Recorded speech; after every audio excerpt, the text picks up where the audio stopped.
Delimitation బిల్లుని south states ఎందుకు oppose చేస్తున్నాయి అంటే, ఒకప్పుడు కేంద్రం చెప్పింది అని మేము పాపులేషన్ కంట్రోల్కి మంచి చర్యలు తీసుకొని పకడ్బందీగా పాపులేషన్ని కంట్రోల్లో ఉంచాం. కానీ ఇప్పుడు నార్త్ స్టేట్స్ అయినటువంటి ఉత్తరప్రదేశ్, బీహార్ ఇలాంటి రాష్ట్రాలు పాపులేషన్ కంట్రోల్కి ఎక్కువగా చర్యలేమీ తీసుకోకుండా ఎక్కువగా పాపులేషన్ వాళ్ళకి వచ్చింది. డీలిమిటేషన్ వల్ల జనాభా ప్రాతిపదికన మనకి అసెంబ్లీ కాన్స్టిట్యున్సీ సీట్లు అనేది పెరుగుతాయి. కాబట్టి మా సౌత్ స్టేట్స్లో చాలా తక్కువ అసెంబ్లీ సీట్స్ అనేది పెరుగుతాయి. నార్త్ స్టేట్స్ అంటే మీరు చెప్పినవి సరిగా అమలు చేయని నార్త్ స్టేట్స్ జనాభా పెరగటం వల్ల వాటికి ఇప్పుడు ఎక్కువ కాన్స్టిట్యున్సీ సీట్స్ అనేది వస్తాయి. దీని ద్వారా సౌత్ స్టేట్స్కి చాలా అన్యాయం జరుగుతుంది.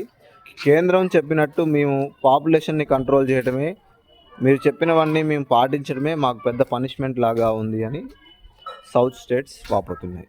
దీని గురించి మీ అభిప్రాయం కామెంట్లో చెప్పండి. కలిసి దీని గురించి డిస్కషన్ పెట్టుకుందాం.